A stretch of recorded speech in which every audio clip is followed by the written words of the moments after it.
نحمده ونستعينه ونستغفره ونعوذ بالله من شرور أنفسنا ومن سيئات أعمالنا من يهده الله فلا مضل له ومن يضلل فلا هادي له وأشهد أن لا إله إلا الله وحده لا شريك له وأشهد أن محمدا عبده ورسوله يا أيها الذين آمنوا اتقوا الله حق تقاته ولا تموتن إلا وأنتم مسلمون يا أيها الناس اتقوا ربكم الذي خلقكم من نفس واحدة وخلق منها زوجها وبث منهما رجالا كثيرا ونساء واتقوا الله الذي تساءلون به والأرحام إن الله كان عليكم رقيبا يا أيها الذين آمنوا اتقوا الله وقولوا قولا سديدا يصلح لكم أعمالكم ويغفر لكم ذنوبكم ومن يطع الله ورسوله فقد فاز فوزا عظيما أما بعد فإن خير الحديث كتاب الله وخير الهدي هدي محمد صلى الله عليه وسلم وشر الأمور محدثاتها وكل محدثة بدعة وكل بدعة ضلالة وكل ضلالة في النار۔ الوافی بما فی الصحیحین، یہ وہ کتاب ہے جسے کتاب کے مؤلف شیخ صالح شامی نے اس لیے لکھا تاکہ اس کتاب میں صحیح بخاری اور صحیح مسلم کی تمام احادیث کو اس انداز سے جمع کیا جا سکے کہ احادیث میں تکرار نہ ہو۔ اس لیے الوافی کی احادیث 2000 کے قریب ہیں، 2000 سے بڑھ کر نہیں ہیں۔ حالانکہ صرف صحیح بخاری کی احادیث کی تعداد 7000 سے اوپر ہے، لیکن الوافی میں احادیث کی تعداد 2000 سے کم، جبکہ اس میں صحیح بخاری اور صحیح مسلم دونوں کی احادیث ہیں۔ وجہ کیا ہے؟ سبب کیا ہے کہ احادیث میں تکرار نہیں ہے، ایک حدیث ایک بار ہی ذکر کی جاتی ہے۔ تو کتاب کے مؤلف نے اس کتاب کو 10 مقاصد میں تقسیم کیا ہے۔ ان میں سے تیسرا مقصد العبادات ہے، اور اس مقصد میں کئی کتب ہیں۔ ان میں سے ایک کتاب وہ ہے جس کا تعلق حج عمرہ سے ہے، اور حج عمرہ پہ مشتمل کتاب میں کئی فصلیں ہیں۔ ان فصلوں میں سے ایک فصل وہ ہے جو حج کے اعمال اور حج کے احکام پہ مشتمل ہے، اور اس فصل میں کئی ایک ابواب ہیں۔ ان ابواب میں سے 36 ابواب ہم پڑھ چکے ہیں۔ آج 37واں باب شروع کریں گے، اور اس کے نیچے جو حدیث آئے گی اس کا نمبر ہوگا 831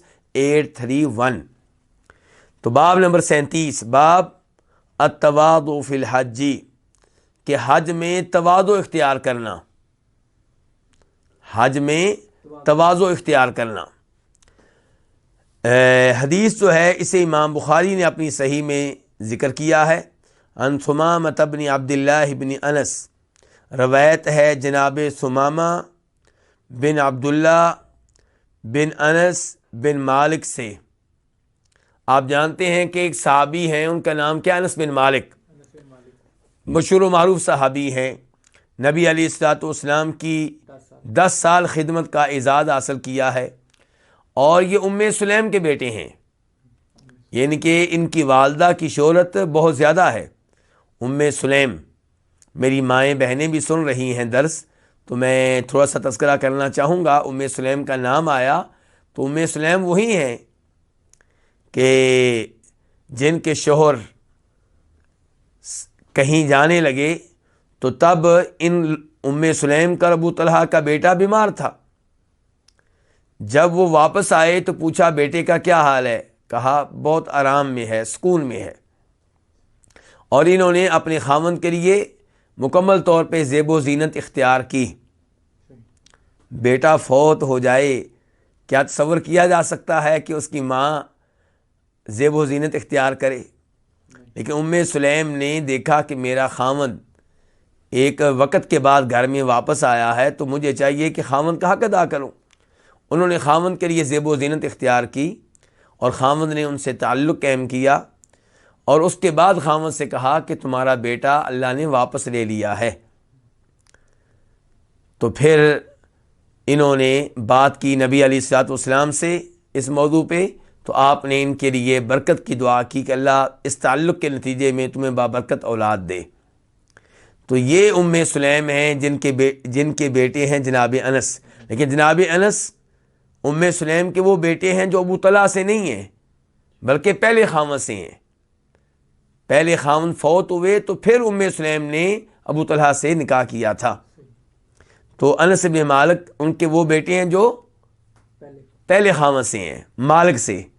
ان کے پہلے خاوند کا نام کیا؟ مالک، اور دوسرے کا نام کیا؟ ابو طلحہ۔ تو یہ انس بن مالک جو ہیں ان کے بیٹے ہیں عبداللہ، اور عبداللہ کے بیٹے ہیں ثمامہ۔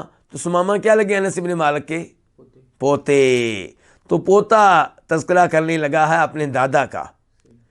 تو قالا یعنی کہ ثمامہ کہتے ہیں کہ حج انس علی رحل، کہ جناب انس ابن مالک نے حج کیا پالان پر سوار ہو کر۔ اپنے دادے کے بارے میں بتا رہے ہیں کہ میرے دادا جی نے حج کیا پالان پہ سوار ہو کر۔ پالان کسے کہتے ہیں؟ اونٹنی کے اوپر وہ لکڑی سی رکھی جاتی ہے جس کے اوپر سوار ہونے والا آسانی سے بیٹھ جاتا ہے۔ لکڑی اس طرح ہوتی ہے کہ دائیں اور بائیں جانب بھی ہوتی ہے، اس کے اوپر پاؤں بھی رکھ لیا جاتا ہے، تو اس قسم کا پالان ہوتا ہے۔ تو اس کے اوپر حج کیا۔ اصل میں پہلے سے بتا دوں کہ وہ کہنا کیا چاہتے ہیں۔ کہنا چاہتے ہیں کہ اب تو لوگوں کا معمول ہو گیا ہے کہ حج پہ جاتے ہیں تو ایک اونٹنی پہ نہیں جاتے، ایک آدمی کے پاس دو اونٹنیاں ہوتی ہیں، ایک پہ خود بیٹھتا ہے آرام کرتا ہے، اور دوسری اونٹنی پہ اس کا ساز و سامان ہوتا ہے، کھانے پینے کی چیزیں ہوتی ہیں۔ تو باب ہمارا کیا ہے؟ حج میں تواضع۔ تو ثمامہ بتانا چاہ رہے ہیں کہ میرے دادا جی نے جب حج کیا تو ایک ہی اونٹنی پہ کیا، پالان کے اوپر، اسی پالان کے اوپر بیٹھتے تھے، اسی کے اوپر سامان تھا، یہ بتانا چاہ رہے ہیں۔ تو کہتے ہیں حج انس، کہ میرے دادا انس نے حج کیا علی رحل، پالان پہ سوار ہو کر، ولم یکن شحیحا، اور وہ کنجوس نہیں تھے، یعنی کہ ایسا نہیں تھا کہ وہ کنجوس ہوں، یا اور ایسا بھی نہیں تھا کہ ان کے پاس دو اونٹیاں نہ ہوں، نہیں، تواضع اختیار کی ہے۔ ولم یکن شحیحا، اور وہ کنجوس نہیں تھے۔ وحدث، اور انہوں نے بیان کیا، کنہوں نے؟ دادا جی نے، جناب انس بن مالک نے، ثمامہ کہہ رہے ہیں انہوں نے بیان کیا، ایک اونٹنی پہ سوار ہو کے حج کیا، دوسری اونٹنی ساتھ نہیں تھی، اور بیان کیا کہ ان رسول اللہ صلی اللہ علیہ وسلم حج علی رحل، کہ رسول اللہ صلی اللہ علیہ وسلم نے حج کیا تھا ایک پالان پہ، یعنی کہ ایک اونٹنی پہ۔ وکانت زاملتہ، اور یہی اونٹنی آپ کی زاملہ تھی۔ یہ راحلہ بھی تھی اور زاملہ بھی تھی۔ راحلہ یعنی کہ سواری کے طور پہ بھی آپ اس کو استعمال کر رہے تھے، اور زاملہ کے طور پہ بھی، زاملہ اس اونٹنی کو کہا جاتا ہے، اس سواری کو کہا جاتا ہے جس کے اوپر کسی کا ساز و سامان ہو، خود اس کے اوپر سوار نہ ہو بلکہ اس کے اوپر کیا ہو، تو اس کو کیا کہیں گے؟ زاملہ۔ تو کہہ رہے ہیں جناب انس بن مالک کہ آپ علیہ الصلوۃ والسلام نے کجاوے پہ حج کیا، ایک ہی اونٹنی پہ حج کیا، وکان زاملتہ، اور یہی اونٹنی آپ کی زاملہ تھی، یہی وہ اونٹنی تھی جس پہ آپ کا ساز و سامان لدا ہوا تھا۔ تو یہ ہے تواضع حج میں نبی علیہ الصلوۃ والسلام کی، اور یہ ہے تواضع جناب انس ابن مالک کی۔ آپ جانتے ہیں کہ اللہ کے رسول علیہ الصلوۃ والسلام نے اسی حج میں کتنے اونٹ اللہ کی راہ میں ذبح کیے تھے؟ 100 اونٹ۔ تو اگر آپ چاہتے تو حج میں 2 اونٹنیاں اپنے ساتھ رکھتے، ایک پہ خود سوار ہوتے، دوسرے پہ ساز و سامان ہوتا، اور بڑے آرام سے بیٹھتے۔ ویسے بھی آپ سربراہ تھے، نبی تھے، رسول تھے، لیکن نہیں، ایک ہی اونٹنی پہ آپ کا ساز و سامان تھا، اسی پہ آپ سوار تھے۔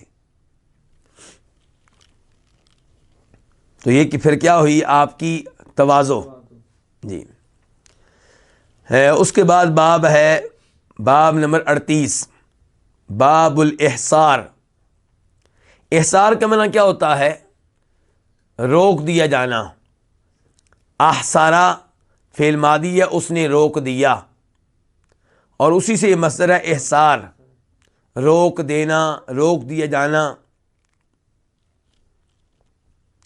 تو اس باب میں تذکرہ ہوگا اس بات کا کہ اگر کسی کو عمرے سے روک دیا جائے، حج سے روک دیا جائے، وہ احرام پہن چکا ہے، نیت کر چکا ہے، لبیک اللہم عمرتن یا حجن کہہ چکا ہے کہ اللہ میں عمرے کے لیے حاضر ہوں، تلبیہ پڑھ چکا ہے، اب اس کو روک دیا گیا ہے، حکومت نے روک دیا، کسی دشمن نے روک دیا، کسی بدماش نے روک دیا، یا راستے میں سیلاب ہے، یا خود اتنا بیمار ہو گیا کہ اب حج یا عمرہ کرنے کی طاقت نہیں ہے، یا ٹانگ ٹوٹ گئی، کوئی بھی ایسا مسئلہ ہو گیا، یا جو ساز و سامان تھا وہ کسی نے چھین لیا یا گم ہو گیا، اب پیسہ نہیں ہے، کھانے پینے کی چیزیں نہیں ہیں، کوئی ایسا مسئلہ بن گیا، تو پھر اب کیا کرے گا؟ تو یہ باب ہے، باب الاحسار، باب ہے روک دیے جانے کے بارے میں، جب کہ کسی کو روک دیا جائے کس سے؟ حج مکمل کرنے سے یا عمرہ مکمل کرنے سے۔ حدیث نمبر 832 832 خواہ اس حدیث کو بنیادی طور پہ کس نے اپنی کتاب میں درج کیا؟ امام بخاری نے۔ عن اکرمہ قال، روایت ہے اکرمہ سے، کون ہے؟ جناب عبداللہ ابن عباس رضی اللہ عنہما کے آزاد کردہ غلام۔ اکرمہ کہتے ہیں قال ابن عباس، کہ فرمایا جناب عبداللہ ابن عباس رضی اللہ تعالی عنہما نے، قد احصر رسول اللہ صلی اللہ علیہ وسلم، کہ نبی علیہ الصلوۃ والسلام کو روک دیا گیا، کس سے؟ عمرہ مکمل کرنے سے۔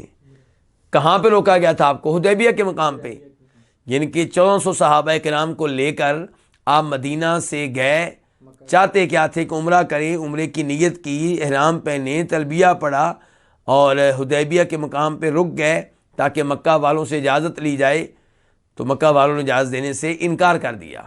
کئی دن آپ وہاں پہ بیٹھے رہے، مذاکرات چلتے رہے، لیکن وہ لوگ مانے نہیں، کہا اس سال تو ہم عمرہ کرنے کی اجازت نہیں دیں گے، آئندہ سال دے دیں گے۔ تو عبداللہ بن عباس کہتے ہیں قد احصر رسول اللہ صلی اللہ علیہ وسلم، نبی علیہ السلام کو روک دیا گیا، فحلق رأسہ، تو آپ نے اپنے سر کے بال مونڈے، منڈوائے، وجامع نساءہ، اور اپنی بیویوں سے آپ نے جماع کیا، ہم بستری کی، ونحر ہدیہ، اور آپ نے اپنا جانور جو ہے وہ قربان کیا، ذبح کیا، حتی اعتمر عاما قابلا، یہاں تک کہ آپ نے آئندہ سال عمرہ کیا۔ اچھا جی، غور کیجئے، کیا حکم ہے اس آدمی کا جس کو روک دیا جائے حج یا عمرہ کرنے سے؟ یعنی کہ وہ احرام باندھ چکا ہے، نیت کر چکا ہے، صرف چادریں نہیں باندھی بلکہ نیت کر چکا ہے، چادروں کی تو کوئی حیثیت نہیں ہے نا، اصل بات کیا ہوتی ہے کہ نیت کر کے آپ عمرے میں داخل ہو چکے ہوں، حج میں داخل ہو چکے ہوں۔ تو جس آدمی نے، جو آدمی محرم بن چکا ہے، احرام میں داخل ہو چکا ہے، حج کا آغاز کر چکا ہے، عمرے کا آغاز کر چکا ہے، حج کا آغاز، حج کے سفر کا نہیں، حج کے سفر کی بات نہیں کر رہا، حج کا آغاز کر چکا ہے، یعنی کہ لبیک اللہم حجن کہہ کے حج میں داخل ہو چکا ہے، لبیک اللہم عمرتن کہہ کے عمرے میں داخل ہو چکا ہے، تو کوئی رکاوٹ آ گئی، اب وہ کیا کرے؟ اب وہ اس رکاوٹ کے دور ہونے کا انتظار کرے، اگر ایسی امید ہو کہ یہ رکاوٹ دور ہو جائے گی۔ نبی علیہ الصلوۃ والسلام حدیبیہ کے مقام پہ ٹھہرے رہے، اور کئی دن تک آپ نے انتظار کیا کہ رکاوٹ دور ہو جائے اور اہل مکہ اجازت دے دیں، اور اگر رکاوٹ دور ہونے کی امید نہ ہو یا اتنا انتظار کرنا ممکن نہ ہو، تو پھر کیا اس کے لیے حکم ہے؟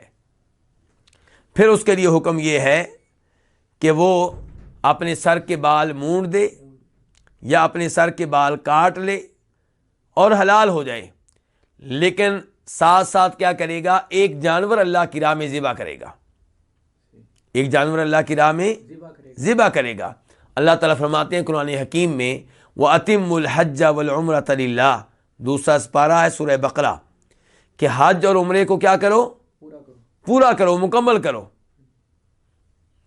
حج اور عمرہ ایسی عبادات ہیں کہ جب آپ نے بسم اللہ کر دی، ان میں داخل ہو گئے، اب ان کو مکمل کرنا واجب ہے، چاہے آپ کا حج نفلی ہو، فرض نہ ہو۔ یہ کہ نیت کر لینے سے اب وہ فرض ہو گیا ہے، بنیادی طور پہ وہ فرض نہیں تھا۔ ایسے ہی عمرہ ہے، آپ نے نیت کر لی، اب اس کو مکمل کرنا کیا ہے؟ واجب اور فرض ہے۔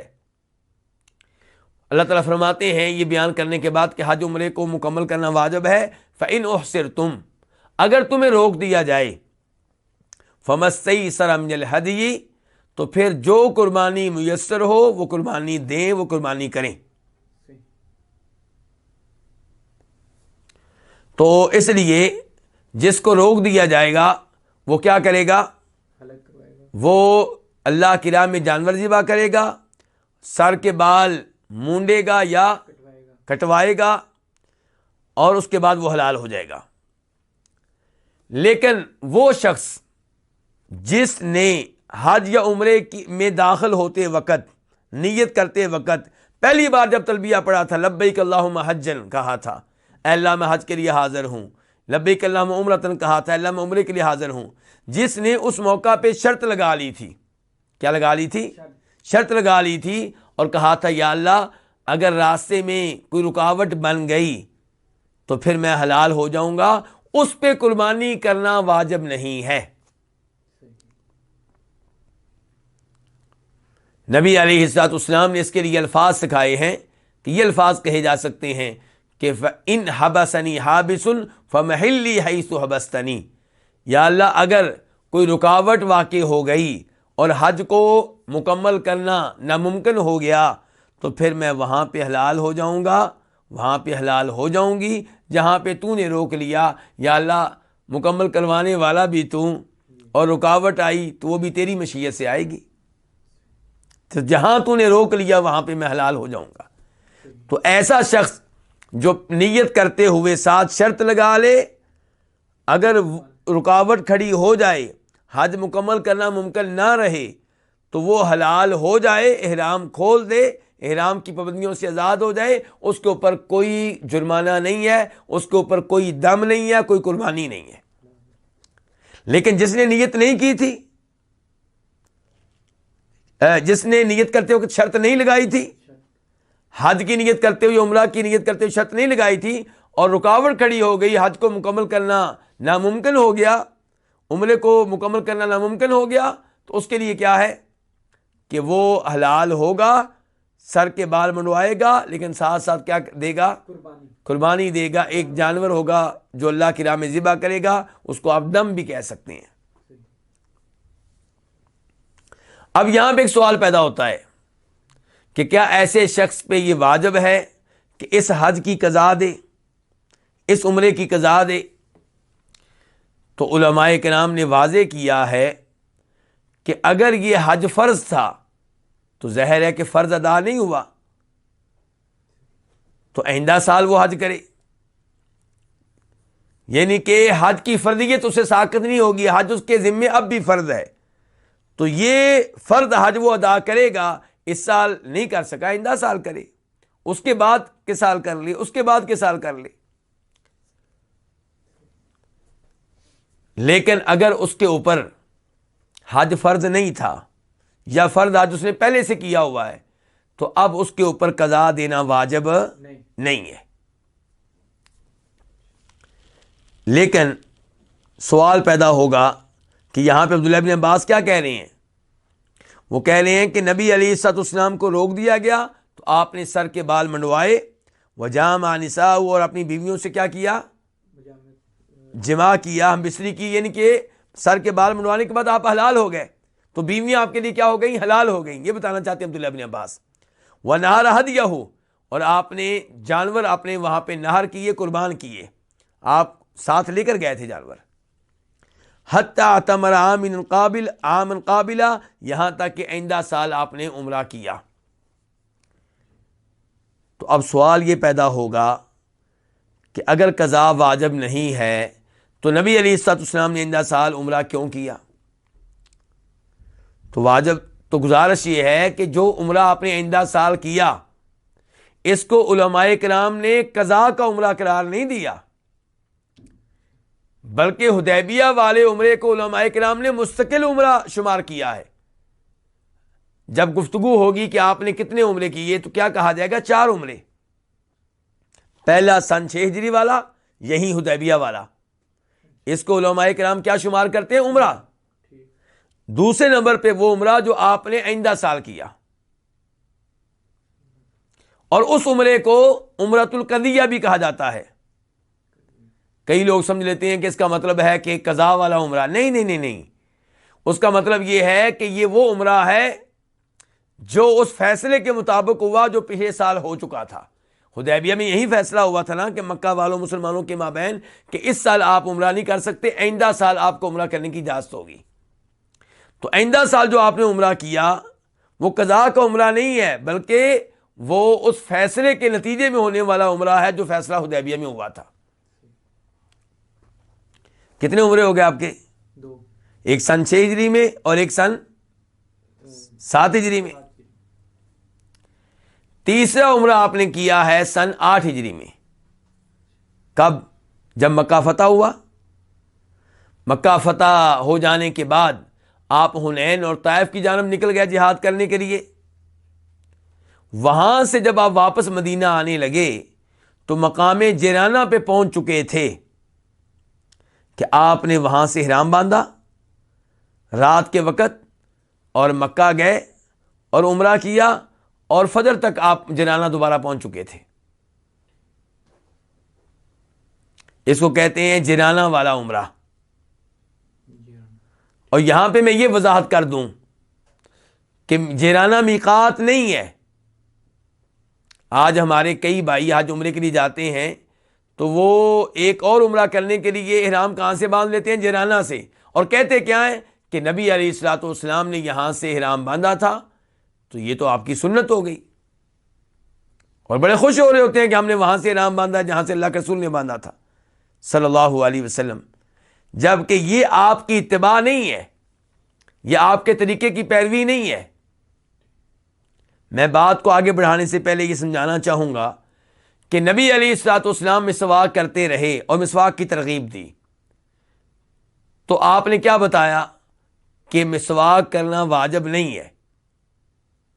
اگر میری امت کے مشقت میں پڑنے کا خطرہ نہ ہوتا تو میں اس کو واجب کر دیتا، فرض کر دیتا، لیکن واجب کیا نہیں ہے۔ آج اگر کوئی آدمی مسواک کرتا ہے، مسواک کا اہتمام کرتا ہے، لیکن مسواک کو واجب سمجھتا ہے، تو کیا وہ آپ کے طریقے پہ عمل کر رہا ہے؟ بالکل نہیں۔ آپ نے مسواک واجب سمجھ کر نہیں کیا، مستحب سمجھ کر کیا ہے۔ تو اگر کوئی واجب سمجھ کے کرے گا تو آپ کے طریقے پہ عمل نہیں کر رہا۔ ایسے ہی اگر کوئی آدمی نبی علیہ الصلوۃ والسلام کے اس عمل کو جو آپ نے واجب کا عقیدہ رکھ کر کیا مستحب سمجھ کر کرتا ہے تو وہ بھی غلط ہے۔ زور کی نماز پڑھتا ہے لیکن کہتا ہے میرے نزدیک زور کی نماز واجب نہیں ہے، لیکن اچھی بات ہے، پڑھ لینی چاہیے، مستحب ہے، افضل ہے، سنت ہے، تو کیا اس کی نماز ہو جائے گی؟ اس آدمی کے تو کافر ہونے کا خطرہ ہے جو زور کی نماز کو فرض نہیں مانتا۔ تو یہی معاملہ ہے جیرانہ کے عمرے کا، کہ وہاں پہ بظاہر آپ یہ سوچتے ہیں کہ میں نبی علیہ الصلوۃ والسلام کی سنت و طریقے پہ عمل کر رہا ہوں، حقیقت میں ایسا نہیں ہے، کیونکہ آپ نے جیرانہ سے احرام یہ سوچ کر نہیں باندھا کہ یہ میقات ہے، اور آپ یہ سوچ کر باندھ رہے ہیں کہ یہ میقات ہے۔ آپ نے جیرانہ سے احرام اس لیے باندھا کہ جب آپ نے عمرے کا ارادہ کیا تب آپ کہاں تھے؟ جیرانہ، اور میقات پیچھے رہ گیا تھا۔ تو جو آدمی عمرے کی نیت کرے میقات گزر جانے کے بعد، میقات سے گزرتے ہوئے اس کا عمرہ کرنے کا پروگرام ہی نہ ہو، آگے چل کر پروگرام بنے، تو ظاہر ہے میقات تو پیچھے رہ گیا ہے۔ اب وہ کہاں سے احرام باندھے گا، کہاں سے نیت کرے گا؟ جہاں سے اس کا پروگرام بنا ہے، ارادہ بنا ہے۔ تو جیرانہ سے آپ نے عمرے کی نیت کی، اس لیے نہیں کہ جیرانہ میقات ہے، بلکہ اس لیے کہ جب عمرے کا پروگرام بنا تو تب میقات پیچھے رہ چکی تھی، جہاں سے ارادہ بنا وہاں سے آپ نے احرام باندھ لیا۔ اب اگر کوئی اسپیشلی مکہ سے جلانا جاتا ہے تو جلانا تو میقات نہیں ہے، تو کیا وہ آپ کے طریقے پہ عمل کر رہا ہے؟ بالکل نہیں۔ تو بہرحال تیسرا آپ کا عمرہ کہاں سے ہے؟ جلانا سے، اور کس سال؟ سن 8 ہجری۔ چوتھا آپ کا عمرہ وہ ہے جو آپ نے حج کے ساتھ کیا ہے سن 10 ہجری میں۔ کتنے عمرے ہو گئے آپ کے؟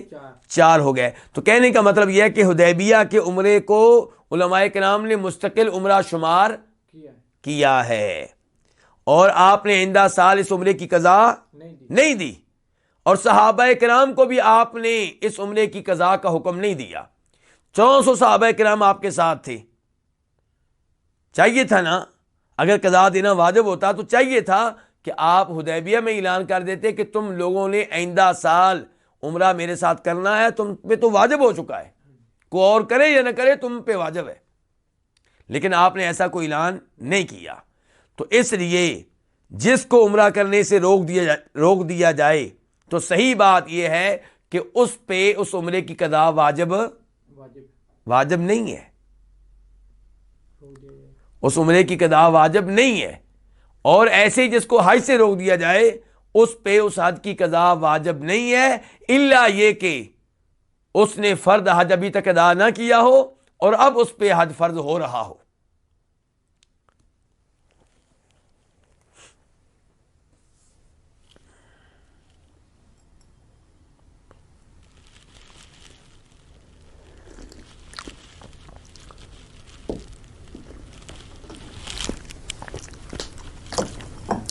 تو نبی علیہ الصلوۃ والسلام نے جو آئندہ سال عمرہ کیا ہے وہ قضا کا عمرہ نہیں ہے۔ یہاں پہ میں ایک حدیث آپ کے سامنے رکھنا چاہوں گا جس کا ہمارے موضوع سے تعلق ہے، اسے امام ابو داؤد اور امام ترمذی اپنی اپنی حدیث کی کتب میں لے کر آئے ہیں کہ جو حج کے لیے جائے اور اس کی ٹانگ ٹوٹ جائے یا وہ لنگڑا ہو جائے یا بیمار ہو جائے تو وہ احرام کھول سکتا ہے، حلال ہو سکتا ہے، اور اس کے ذمے ایک اور حج ہے۔ یہ وہ حدیث ہے جس کی بنیاد پہ لوگ سمجھتے ہیں کہ جس کا حج نامکمل رہ گیا کسی بیماری کی وجہ سے، لنگڑے پن کی وجہ سے، ٹانگ ٹوٹ جانے کی وجہ سے، تو اس کے ذمے قضا ہے۔ لیکن جب آپ حدیبیہ والی احادیث کو ساتھ رکھیں گے تو پھر آپ کو پتا چلے گا کہ یہ واجب اسی کے ذمے ہے جس نے اصل حج ابھی تک نہیں کیا، جس نے فرض حج ابھی تک نہیں کیا۔ باقی جو نفل حج کر رہا تھا اور اسے روک دیا گیا اور اسے مجبور کر دیا گیا حج نہ کرنے پہ، تو اس کے ذمے آئندہ اس کی قضا نہیں ہے، لیکن دم اس کے ذمے ہوگا اگر اس نے حج یا عمرے کی نیت کرتے ہوئے شرط نہ لگائی ہو۔ اگر شرط لگائی ہو تو پھر اس کے ذمے دم بھی نہیں ہے۔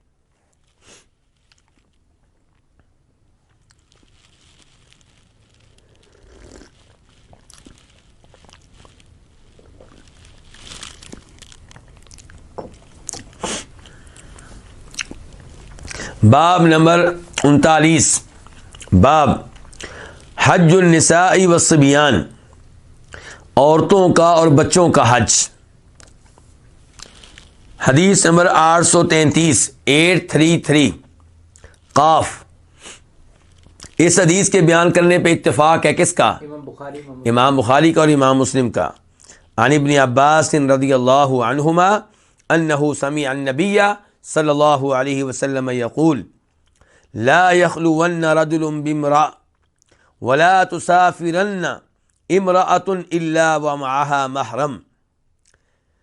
جناب عبداللہ ابن عباس رضی اللہ تعالیٰ عنہما سے روایت ہے کہ بے شک انہوں نے نبی علیہ الصلوۃ والسلام کو سنا جب کہ آپ فرما رہے تھے کوئی بھی مرد کسی بھی عورت کے ساتھ تنہائی اختیار نہ کرے،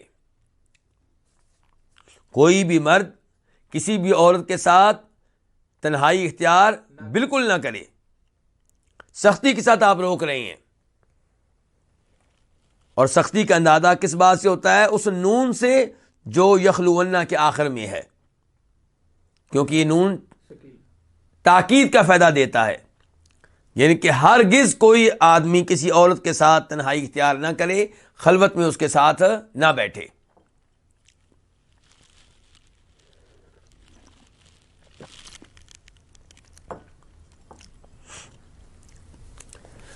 بلکہ اس بارے میں ایک اور حدیث ہے جس میں نبی کریم صلی اللہ علیہ وسلم ارشاد فرماتے ہیں، اور اسے امام ترمذی اپنی حدیث کی کتاب میں لے کر آئے ہیں، اور اس کا نمبر ہے 2165 2165. آپ فرماتے ہیں الا لا یخلون رجل بامرأ، خبردار جب بھی کوئی آدمی کسی عورت کے ساتھ تنہائی اختیار کرتا ہے، علیحدگی میں بیٹھتا ہے، تو الا کان ثالثہما الشیطان، الا کان ثالثہما الشیطان، وہاں پہ تیسرا کون ہوتا ہے؟ شیطان ہوتا ہے. کوئی بھی مرد ہو، کوئی بھی عورت ہو، جب وہ تنہائی میں بیٹھیں گے تو وہاں تیسرے نمبر پہ کون ہوگا؟ شیطان ہوگا. جب بھی کوئی عورت کسی غیر مرد کے ساتھ بیٹھے گی، کس کے ساتھ بیٹھے گی؟ غیر مرد کے ساتھ. باپ کے ساتھ بیٹھی ہے انشاءاللہ کوئی مسئلہ نہیں ہے، اپنے سگے بھائی کے ساتھ بیٹھی ہے کوئی مسئلہ نہیں، لیکن سگا بھائی بھی اگر مشکوک حرکتیں کر رہا ہے، مشکوک نگاہوں سے دیکھ رہا ہے، یا بہن سمجھتی ہے کہ اس کی میرے اوپر غلط نگاہ ہے، تو پھر سگے بھائی کے ساتھ بھی تنہائی میں بیٹھنے کی اجازت نہیں ہے. اب ہم آتے ہیں غیروں کی طرف. مثال کے طور پہ دیور، جیٹھ، بہنوئی، چچا کے بیٹے، خالہ کے بیٹے، پھپھو کے بیٹے، ماموں کے بیٹے، کزن وغیرہ، محلے کے لڑکے، کلاس کے لڑکے. تو ان میں سے کسی کے ساتھ بھی تنہائی میں خلوت میں بیٹھنے کی اجازت نہیں ہے. اگر کوئی بھی آدمی کسی عورت کے ساتھ تنہائی میں بیٹھے گا تو وہاں پہ تیسرے نمبر پہ کون ہوگا؟ شیطان ہوگا. اور انسان شیطان کے معاملے میں کیا کمزور ہے؟ انسان کو شیطان سے بچانے والا صرف اللہ ہے. اسی لیے ہم کیا کہتے ہیں؟ اعوذ باللہ من الشیطان الرجیم. شیطان کے حملوں سے بچنے کے لیے ہم ہمیشہ کس کی پناہ لیتے ہیں؟ اللہ تعالیٰ کی. لیکن جو اللہ کے حکم کی خلاف ورزی کرے، اللہ اس کی کیسے مدد کرے گا؟ جب آپ اللہ کے حکم کی خلاف ورزی کرتے ہوئے، اللہ کی شریعت کی خلاف ورزی کرتے ہوئے کسی عورت کے ساتھ تنہائی میں بیٹھ چکے ہیں، تو آپ نے اپنے آپ کو اللہ کی مدد سے دور کر لیا. تو اب آپ کے گناہ میں واقع ہونے کا مکمل طور پہ خطرہ ہے. اور یاد رہے سعید بن مسیب رحمہ اللہ تقریباً 70 سال کے ہو چکے تھے، کہا کرتے تھے میں اپنے آپ کو اس عمر میں بھی عورتوں کے فتنے سے محفوظ نہیں سمجھتا. شیخ البانی رحمہ اللہ وہ بھی تقریباً اس عمر میں جا کے کہا کرتے تھے کہ میں اپنے آپ کو عورتوں کے فتنے سے محفوظ نہیں سمجھتا. یہ بزرگ ہمارے ایسی باتیں کیوں کرتے تھے؟ تاکہ ہم عبرت حاصل کریں کہ بھئی آپ کی عمر تو ابھی 30 سال ہے، ابھی 25 سال ہے، 35 سال ہے، 40 سال ہے، 50 سال ہے، آپ کس طرح کسی اور کے ساتھ تنہائی میں بیٹھ جاتے ہیں؟ جبکہ بزرگ علماء کرام، اللہ سے ڈرنے والے، متقی، پرہیزگار، محدث، مفسر، تہجد پڑھنے والے، پہلی صف میں کھڑے ہونے والے، وہ کیا کہتے ہیں؟ ہم اپنے آپ کو عورتوں کے فتنے سے محفوظ نہیں سمجھتے. تو آپ کیسے کہہ دیتے ہیں جی اصل پردہ کس کا ہوتا ہے؟ دل کا. دل پاک ہونا چاہیے جی. یعنی کہ آپ کیا سمجھتے ہیں کہ نعوذ باللہ صحابہ کرام رضوان اللہ علیہم اجمعین کے دل پاک نہیں تھے؟ یہ بزرگ ان کے میں نے نام لیے، کیا ان کے دل پاک نہیں تھے؟ اس کے باوجود وارننگ دے رہے ہیں، خبردار کر رہے ہیں.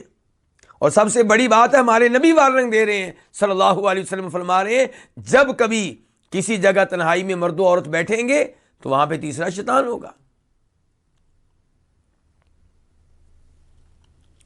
اور آپ نے فرمایا تھا کہ میں نے اپنے بعد مردوں کے لیے عورتوں سے بڑھ کر خطرناک فتنہ نہیں چھوڑا.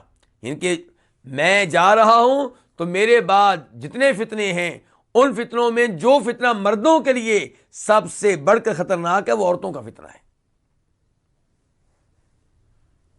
کیونکہ عورت کی وجہ سے انسان کئی گناہ کرتا ہے. ایک گناہ نہیں کرتا، کئی گناہ کرتا ہے. اور پھر اس گناہ کی نحوست کی وجہ سے انسان کئی طرح کی نیکیوں سے محروم ہو جاتا ہے. تو یہاں پہ آپ کیا کہہ رہے ہیں؟ لا یخلون رجل بامرأۃ، کوئی بھی مرد کسی بھی عورت کے ساتھ تنہائی میں نہ بیٹھے. اچھا، یہاں پہ ایک سوال پیدا ہوگا، کیا کوئی عورت کسی بند گاڑی میں ڈرائیور کے ساتھ بیٹھ کے کہیں جا سکتی ہے؟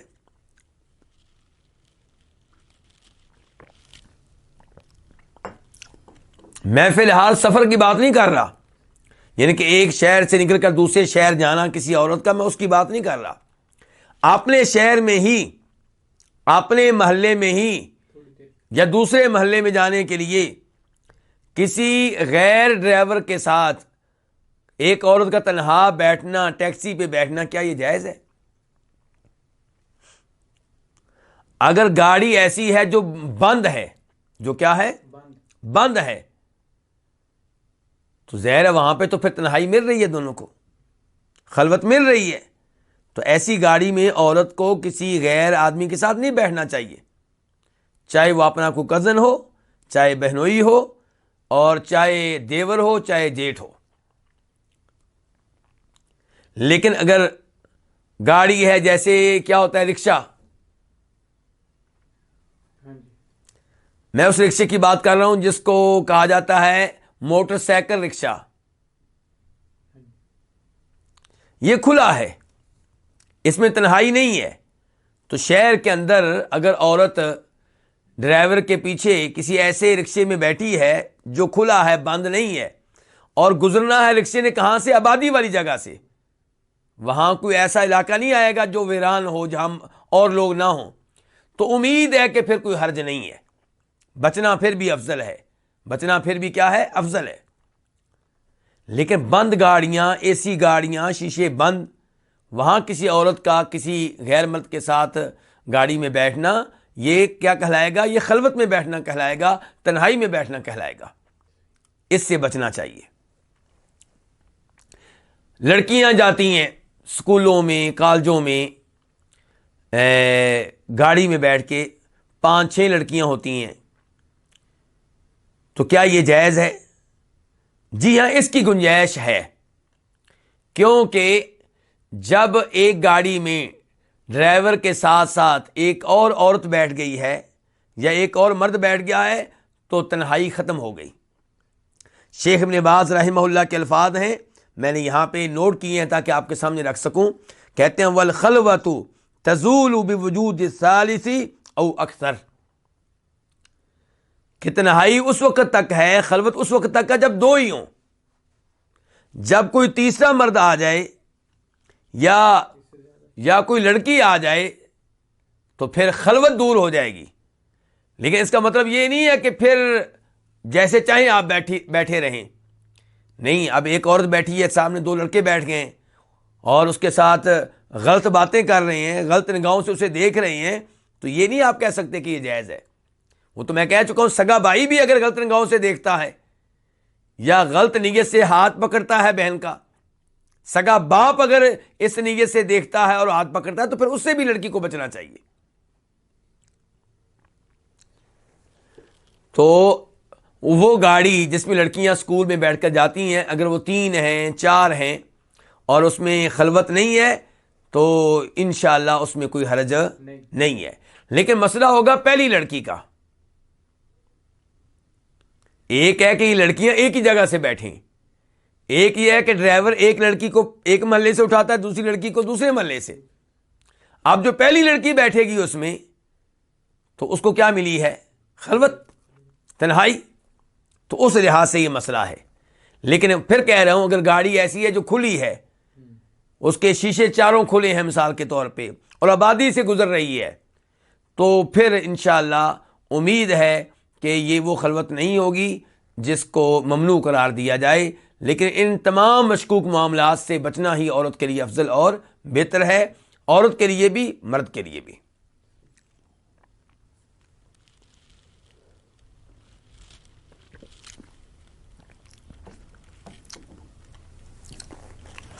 اور ہم سب کو یہ بھی معلوم ہے کہ اللہ رب العزت نے قرآن حکیم میں کیا کہا ہے، وَلَا تَقْرَبُوا الزِّنَا، زنا اور بدکاری کے قریب بھی نہ جاؤ، یعنی کہ آپ ان اسباب سے، وسائل سے، ذرائع سے، راستوں سے بچیں جو گناہ کا، زنا کا سبب بنتے ہیں۔ تو عورت کا مرد کے ساتھ تنہائی میں بیٹھنا یہ گناہ کا سبب بنتا ہے۔ اس کے بعد کہا وَلَا تُسَافِرَنَّ امْرَأَةٌ إِلَّا وَمَعَهَا مَحْرَمٌ، اور کوئی بھی عورت سفر نہ کرے مگر اس حال میں کہ اس کے ساتھ کیا ہو، کوئی محرم ہو۔ سفر کے بارے میں واضح طور پہ بتا دوں، کیونکہ یہ مسئلہ جب بھی بیان کیا ہے لوگوں کو غلط فہمی ہو جاتی ہے، وہ سمجھتے ہیں کہ شاید یہ میں شہر کے اندر کی باتیں کر رہا ہوں، نہیں، سفر سے مراد سفر ہے، اپنے شہر سے نکل کر کسی اور شہر میں جانا، اپنے شہر کی آبادی سے نکل کر کسی دور کی جگہ پہ جانا، یہ مراد ہے سفر سے۔ تو آپ فرما رہے ہیں کوئی بھی عورت سفر نہ کرے مگر اس حال میں کہ اس کے ساتھ کیا ہو، محرم ہو۔ یعنی کہ اگر ایک شہر سے دوسرے شہر بس جا رہی ہے جس میں کافی سارے مرد ہیں، کافی ساری عورتیں ہیں، تو کیا کوئی عورت اس بس میں بیٹھ کر دوسرے شہر جا سکتی ہے؟ خلوت نہیں اب، کیونکہ اتنے مرد اور اتنی عورتیں بیٹھی ہوئی ہیں، جا سکتی ہے؟ نہیں۔ اب سفر کا مسئلہ ہے، اب کیا بیان کیا جا رہا ہے؟ سفر میں ایک عورت 20 عورتوں کے ساتھ مل کر کسی شہر میں جانا چاہے نہیں جا سکتی، محرم کے بغیر نہیں جا سکتی، یا خامد ہو ساتھ یا محرم ہو۔ مثال کے طور پہ کسی لڑکی کے کالج میں پروگرام بنایا گیا ہے کالج کی طرف سے، یا خود لڑکیوں نے بنا لیا ہے کہ ایک بس میں بیٹھ کے دوسرے شہر کی سیر کے لیے جائیں گے، وزٹ کے لیے جائیں گے، اور سب بچیاں ہیں، کوئی لڑکا نہیں ہے سوائے ایک ڈرائیور کے، بلکہ آپ تو ڈرائیور بھی شاید کوئی عورت مل جائے، مل جاتی ہیں، ہم فرض کر لیتے ہیں کہ ڈرائیور بھی کون ہے، عورت ہے، تو کیا اب یہ جائز ہے؟ نہیں جائز، کیونکہ سفر میں عورت جب بھی سفر کرے گی ساتھ خاوند کا ہونا یا محرم کا ہونا ضروری ہے۔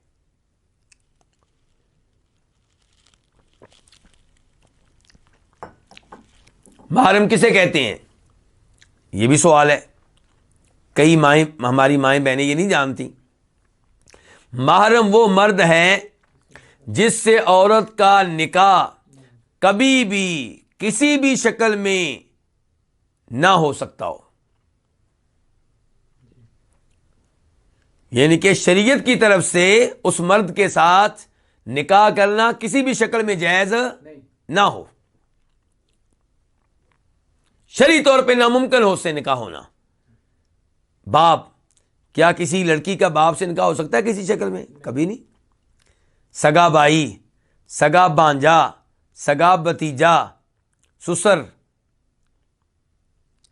اور سگا ماموں، سگا چچا، تو اس قسم کے جو رشتہ دار ہیں جن سے عورت کا نکاح کسی بھی شکل میں جائز نہ ہو، یہ ہے اس کا محرم۔ اور محرم کیا ہونا چاہیے؟ بالغ ہونا چاہیے۔ یہ نہیں کہ عورت ایک شہر سے دوسرے شہر جا رہی ہو اور ساتھ اس نے اپنا بیٹا لیا ہوا ہو 3 سال کا، 2 سال کا، کہے جی میرا تو محرم میرے ساتھ ہے۔ نہیں، محرم کون ہونا چاہیے؟ بالغ۔ البتہ کچھ علماء کرام نے کہا ہے کہ بالغ نہ ہو تو کم از کم سمجھدار ہو، 10 سال کا، 11 سال کا، 12 سال کا، لیکن احتیاط اسی میں ہے کہ کیا ہونا چاہیے؟ بالغ ہونا چاہیے. تو کوئی بھی عورت سفر نہ کرے مگر اس حال میں کہ اس کے ساتھ کیا ہو؟ کوئی نہ کوئی محرم ہو، کوئی نہ کوئی کیا ہو؟ محرم ہو. البتہ ایک اور چیز بیان کر دوں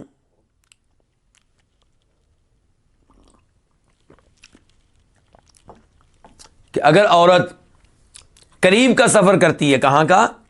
قریب کا، یعنی کہ ایسا سفر جو 1 دن اور 1 رات کے برابر ہو. کتنے کلومیٹر کا ہوگا؟ 1 دن اور 1 رات تقریباً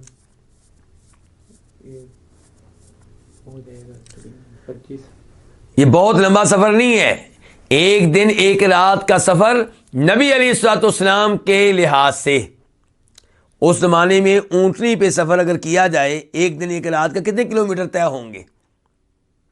تو یہ جو سفر ہے جو 1 دن 1 رات سے کیا ہو؟ کم ہو.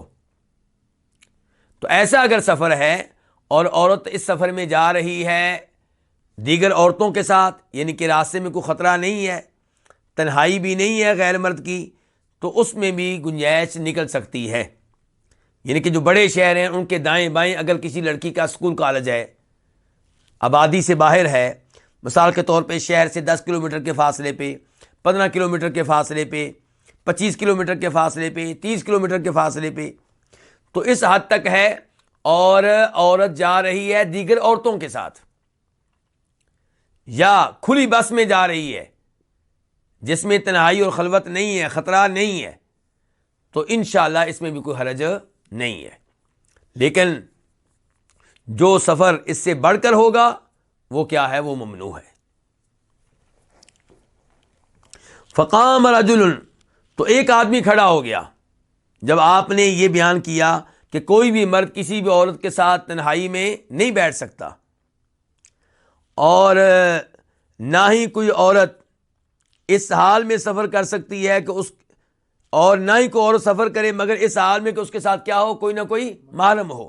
جب آپ نے یہ مسئلہ بیان کیا تو ایک آدمی کھڑے ہو گئے، کہنے لگے یا رسول اللہ، اللہ کے رسول، اکتتبت فی غزوۃ کذا و کذا، میرا نام لکھ دیا گیا ہے فلاں فلاں غزوے میں، فلاں فلاں جنگ کے لیے میرا نام لکھا جا چکا ہے، رجسٹر ہو چکا ہے، میں نے جہاد میں جانا ہے، اللہ کی راہ میں لڑنے کے لیے جانا ہے. وخرجت امرأتی حاجتاً، اور میری بیوی نکل چکی ہے حج کرنے کے لیے. قال، تو آپ نے کہا اذهب، جاؤ، فاحجج مع امرأتک، حج کرو اپنی بیوی کے ساتھ مل کر.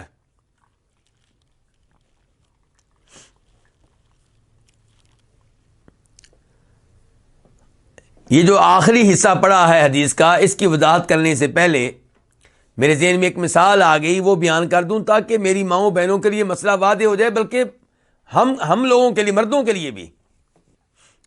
وہ یہ کہ کسی ہم آفس میں جاتے ہیں، کسی ہم بڑے ہوٹل میں جاتے ہیں اور وہاں لفٹ ہے. اب کیا اس لفٹ میں ایک مرد کسی عورت کے ساتھ یا کوئی عورت کسی غیر مرد کے ساتھ بیٹھ سکتے ہیں؟ نہیں نہیں، اس میں سوار نہیں ہو سکتے، الا یہ کہ 2 مرد ہوں تو پھر ایک عورت سائڈ پہ کھڑی ہو جائے، وہ بھی اگر وہ محسوس کرے کہ ان سے مجھے کوئی خطرہ نہیں ہے، کیونکہ مردوں کی شکل و صورت بتا رہی ہوتی ہے، ان کی حرکتیں بتا رہی ہوتی ہیں کیسے لوگ ہیں. یا 2 عورتیں اور ایک مرد ہیں تو پھر بھی انشاءاللہ کوئی مسئلہ نہیں ہے. لیکن ایک مرد ایک عورت لفٹ میں بیٹھیں تو اس سے بچنا چاہیے، اس سے بچنا چاہیے، کیونکہ یہ خلوت ہے، تنہائی ہے. اب یہاں پہ یہ صحابی کھڑے ہو گئے ہیں اور کہہ رہے ہیں اللہ کے رسول، میرا نام لکھ دیا گیا ہے، میں نے اپنا نام لکھوا دیا ہے فلاں فلاں جنگ میں لڑنے کے لیے، فلاں فلاں غزوہ کرنے کے لیے، اور میری بیوی حج کے لیے جا رہی ہے. یعنی کہ اب میں کیا کروں؟ میری بیوی تو محرم کے بغیر جا رہی ہے. تو آپ نے کیا کہا؟ تم جاؤ. کدھر جاؤ؟ اپنی بیویوں کے ساتھ جا کے حج کرو، یعنی کہ جہاد کو چھوڑ دو، لڑائی کو چھوڑ دو. یہ الفاظ قابل غور ہیں، ہر مسلمان ہر مومن کو ان الفاظ پہ غور کرنا چاہیے. کس لحاظ سے؟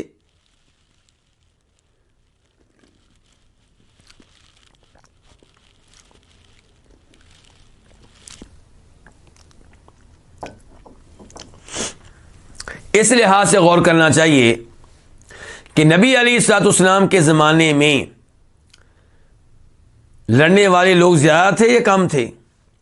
کافروں کے مقابلے میں کم تھے. یعنی کہ مسلمان جب بھی لڑے ہیں ان کی تعداد کافروں کے مقابلے میں عام طور پہ کم ہوتی تھی. اس لیے ان کو ایک ایک فوجی کی، ایک ایک نوجوان کی لڑائی میں ضرورت ہوا کرتی تھی. تو آپ کہہ سکتے تھے کہ میرے صحابی، ہمیں تمہاری ضرورت ہے جنگ میں، کیونکہ حالات بڑے خطرناک ہیں. اس لیے تمہاری وائف محرم کے بغیر حج پہ جا سکتی ہے. خصوصاً اس لیے کہ تمہاری وائف نے جن لوگوں کے ساتھ جانا ہے وہ کون ہوں گے؟ میرے صحابہ ہوں گے، اللہ کے ولی، متقی، پرہیزگار، اور ساتھ عورتیں بھی ہوں گی. ساتھ کیا ہوں گی؟ خطرہ کم ہوا کہ نہ ہوا؟ ایک طرف ہے صحابہ کرام پاک باز لوگ، پاک دامن لوگ، اور ایک طرف ہے صحابیات، عورتیں ساتھ ہیں. تو اس مجبوری میں آپ کہہ دیتے کہ تم جہاد کے لیے جاؤ، تم لڑنے کے لیے جاؤ، اور تمہاری وائف حج کے لیے چلی جائے، کیونکہ وہ اللہ کے ولیوں کے ساتھ جا رہی ہے، اللہ کے مومن بندوں کے ساتھ جا رہی ہے، ساتھ عورتیں بھی ہیں، تو کوئی مسئلہ نہیں ہے. لیکن محرم کا مسئلہ اتنا شدید ہے، اتنا سخت ہے، اتنا سنگین ہے، آپ نے کہا لڑائی چھوڑ دو اور اپنی وائف کو حج کراؤ.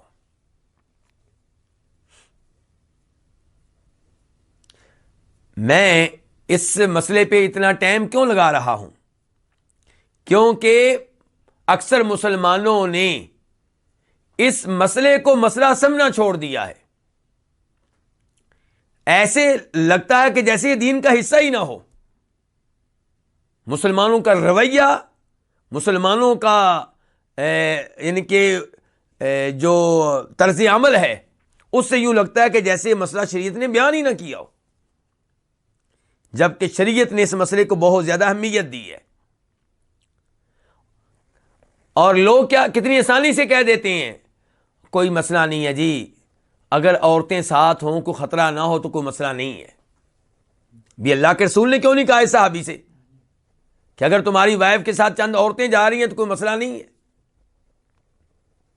اور کبھی ہمیں کیا کہا جاتا ہے جی کہ نبی علیہ الصلوۃ والسلام نے ایک اور حدیث میں کہا تھا کہ ایک وقت آئے گا، امن و امان کا یہ عالم ہوگا کہ ایک عورت ایک شہر سے تنہا نکلے گی اور دوسرے شہر جائے گی اور اسے راستے میں اللہ کے علاوہ کسی کا ڈر نہیں ہوگا.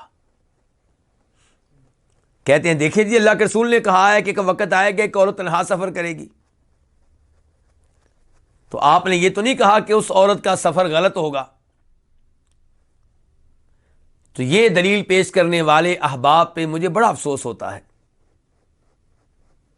ایک طرف نبی علیہ الصلوۃ والسلام کی واضح احادیث، آپ کہہ رہے ہیں کہ محرم کے بغیر سفر کرنے کی اجازت نہیں ہے، حج کا سفر کرنے کی بھی اجازت نہیں ہے، اور دوسری جانب اللہ کے رسول یہ مسئلہ بیان نہیں کر رہے بلکہ امن و امان کا مسئلہ بیان کر رہے ہیں. امن و امان کے بارے میں بتا رہے ہیں کہ آج تم ڈرتے ہو، تمہیں خوف ہے، ایک زمانہ ایسا آنے والا ہے کہ امن و امان اس قدر ہوگا کہ عورت ایک شہر سے دوسرے شہر تنہا جائے گی، اسے کسی قسم کا خوف نہیں ہوگا. وہاں پہ آپ محرم کا مسئلہ بیان نہیں کر رہے، وہاں پہ آپ عورت کے تنہا سفر کرنے کا مسئلہ بیان نہیں کر رہے. تو اس کا اس مسئلے سے کیا تعلق ہے؟ اس حدیث کا ہمارے مسئلے کے ساتھ کوئی تعلق اور واسطہ نہیں ہے. ہاں، اگر یہ حدیث نہ ہوتی، یہ منطوق اور واضح حدیث نہ ہوتی، تو پھر ہم وہاں سے مسئلہ اخذ کرتے. ہم کہتے جی وہاں سے اشارہ مل رہا ہے کہ یہ جائز ہے. یہاں پہ واضح مسئلہ آ گیا صراحت کے ساتھ، منطوق، اور آپ وہاں سے اشارے نکال رہے ہیں. تو اس مسئلے کو وہ ہم اہمیت دی جائے جو اہمیت نبی علیہ الصلوۃ والسلام نے دی ہے، جو اہمیت اس مسئلے کو صحابہ کرام رضوان اللہ علیہم اجمعین نے دی ہے۔ اب آخر میں ایک ہلکی سی بات یہ کرنا چاہوں گا کہ اس حدیث میں تو حج کا تذکرہ آیا ہے، تو کیا عورت شاپنگ کے لیے ایک شہر سے دوسرے شہر جا سکتی ہے؟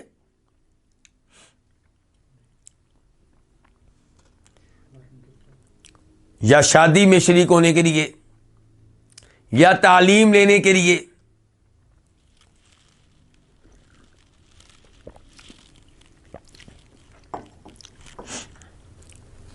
حج اتنا طلب میں جب حج میں نہیں جا سکتی تو کسی اور سفر میں کیسے جا سکتی ہے؟ ویسے بھی جب آپ نے روکا ہے تو آپ نے یہ نہیں کہا کہ حج کرنے کے لیے نہ جائے، آپ نے کہا کوئی بھی عورت سفر نہ کرے مگر اس طرح کہ اس کے ساتھ کوئی نہ کوئی محرم ہو، محرم ساتھ ہو تو پھر سفر کرے، ورنہ سفر نہ کرے۔ کوئی بھی سفر، تعلیم کے لیے ہو، ڈاکٹر بننے کے لیے ہو، شادی میں شریک ہونے کے لیے ہو، شاپنگ کے لیے ہو، سیر و سیاحت کے لیے ہو، کوئی بھی سفر ہو محرم کے بغیر کرنے کی اجازت نہیں ہے۔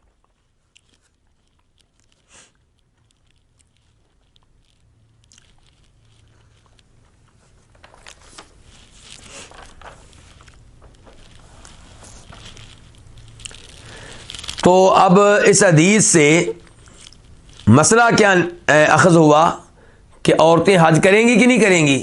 کریں گی، کیونکہ یہاں پہ باب کیا قائم کیا گیا تھا؟ عورتوں کا اور بچوں کا حج۔ تو اس کے نیچے یہ حدیث لے کر آئے ہیں، تو اس حدیث میں پتہ چلا کہ عورت بھی حج کرے گی، جیسے حج مردوں کے لیے ایسے ہی عورتوں کے لیے بھی ہے۔ اس کے بعد حدیث نمبر 834 834 میم۔ اس حدیث کو اپنی کتاب میں روایت کرنے والے کون سے امام ہیں؟ امام مسلم عن ابن عباس، وہ روایت کرتے ہیں جناب عبداللہ بن عباس رضی اللہ تعالی عنہما سے، اور عبداللہ بن عباس روایت کرتے ہیں عن النبی صلی اللہ علیہ وسلم، کس سے؟ اللہ کے نبی صلی اللہ علیہ وسلم سے، کہ لقی رکبا بالروحاء، کہ آپ روحا مقام پہ ایک قافلے سے ملے، روحا مقام پہ آپ کی ملاقات ایک قافلے سے ہوئی۔ یہ کون سا سفر ہے؟ حجۃ الوداع کا۔ حجۃ الوداع کے سفر میں روحا مقام یہ مدینہ سے تقریباً 40 میل کے فاصلے پہ ہے، میں کلومیٹر نہیں کہہ رہا، کیا کہہ رہا ہوں؟ میل۔ تو 40 میل کے فاصلے پہ ہے، اور وہاں پہ قافلہ ہے۔ رکب کہتے ہیں ان لوگوں کو جو اونٹ کے اوپر سوار ہوں۔ تو ایک قافلہ آپ سے ملاقات کرتا ہے، آپ یعنی کہ گزر رہے ہیں، وہ بھی راستے میں مل گیا آپ کو۔ فقال، تو آپ نے کہا من القوم، آپ کون لوگ ہیں؟ بلکہ ابو داؤد شریف میں آتا ہے کہ آپ نے پہلے ان کو سلام کیا، پھر آپ نے کہا من القوم، تم کون لوگ ہو، یعنی کہ تمہارا تعارف کیا ہے؟ قالوا، انہوں نے کہا المسلمون، ہم مسلمان ہیں۔ یعنی کہ آپ ان کو پہچان نہیں سکے، شاید رات کا وقت ہو یا کوئی اور وجہ ہو، آپ ان کو پہچان نہیں سکے، وہ کہنے لگے ہم مسلمان ہیں۔ فقالوا، تو انہوں نے کہا من انت، آپ کون ہیں؟ قال رسول اللہ، آپ نے کہا میں کون ہوں؟ اللہ کا رسول ہوں۔ یہ ہے آپ کا سب سے بڑا تعارف کہ آپ اللہ کے کیا ہیں؟ رسول ہیں۔ یہ ہے آپ کا سب سے بڑا عہدہ، یہ آپ کا ہے سب سے بڑا لقب۔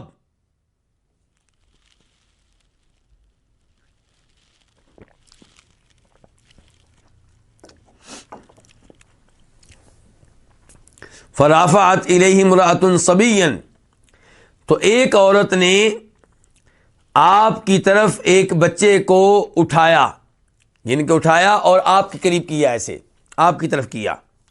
فقالت، اس نے کہا علی ھذا حج، کیا اس کا حج ہوگا؟ یعنی کہ اگر میں اس کو حج کراؤں تو کیا اس کا حج ٹھیک ہوگا؟ اس حج کا اعتبار ہوگا؟ قال نعم، آپ نے کہا ہاں، وَلَكِ أَجْرٌ، اور تمہیں اجر و ثواب ملے گا، اور تمہیں کیا ملے گا؟ اجر و ثواب ملے گا۔ آئیے اس حدیث پہ ذرا غور کرتے ہیں۔ ایک تو یہ کہ نبی علیہ الصلوۃ والسلام سے سوال کیا گیا تھا، کیا اس کا حج ہو جائے گا؟ تو آپ نے کہا ہاں، اور تمہیں اجر و ثواب ملے گا، تمہیں اجر و ثواب ملے گا۔ یہ آپ نے کیوں کہا؟ تاکہ عورت کے شوق میں اضافہ ہو۔ وہ اپنے چھوٹے سے بچے کو حج کرانا چاہ رہی ہے، تو آپ نے کہا کہ اس کا حج بھی ہو جائے گا اور تمہیں اجر و ثواب بھی ملے گا، تاکہ عورت کو پتہ چلے کہ میں اگر یہ مشقت برداشت کرتی ہوں تو مجھے اس پہ اللہ کی طرف سے انعام ملنے والا ہے، اجر و ثواب ملنے والا ہے۔ تو اس سے پتہ چلا کہ علماء کرام جب کوئی مسئلہ بیان کریں، کسی عمل کی ترغیب دیں، تو اس کا اجر و ثواب اگر جانتے ہوں تو بتائیں۔ اگر حدیث میں بتایا گیا کہ اس کا یہ اجر و ثواب ہے، بتائیں، ورنہ عام طور پہ کہہ دیں کہ بھئی اس پہ اجر و ثواب بھی ملے گا۔ تو اس سے لوگوں کے شوق میں اضافہ ہوتا ہے، اور اس سے پتہ چلا کہ اللہ سے اجر و ثواب لینے کے لیے، اللہ سے جنت لینے کے لیے نیک عمل کرنا بہت عمدہ بات ہے۔ یہ میں کیوں کہہ رہا ہوں؟ کیونکہ آج کل ایسے صوفی ہمیں مل جاتے ہیں جو اپنے آپ کو بہت متقی، پرہیزگار، عبادت گزار سمجھتے ہیں، اور کہتے ہیں جی میں تو نماز پڑھتا ہوں نہ جنت لینے کے لیے نہ جہنم سے بچنے کے لیے، میں تو بس اللہ کی خاطر پڑھتا ہوں۔ یعنی کہ جو جنت کے لیے پڑھتے ہیں وہ مخلص نہیں ہے، جو جہنم سے بچنے کے لیے پڑھتے ہیں وہ مخلص نہیں ہے، اور یہ بہت بڑی غلطی ہے۔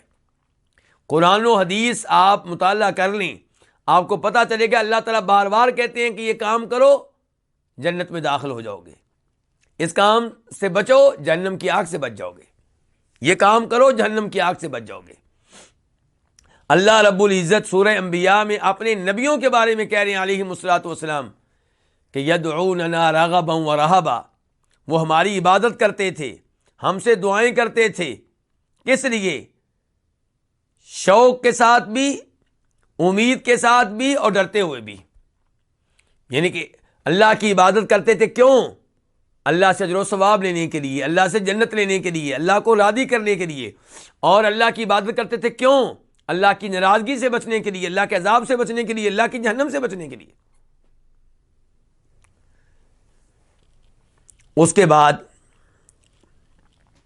یہ مسئلہ کہ امام نووی رحمہ اللہ، کس امام کا نام لیا میں نے؟ امام نووی، جنہوں نے مسلم شریف کی شرح لکھی ہے، وہ لکھتے ہیں کہ اس حدیث میں امام شافعی، امام مالک، امام احمد اور جمہور علماء کرام کی دلیل ہے کس مسئلے میں؟ اس مسئلے میں کہ بچے کا حج ہو جاتا ہے اور بالکل صحیح ہے، اور بچے کو اس پہ اجر و ثواب ملتا ہے۔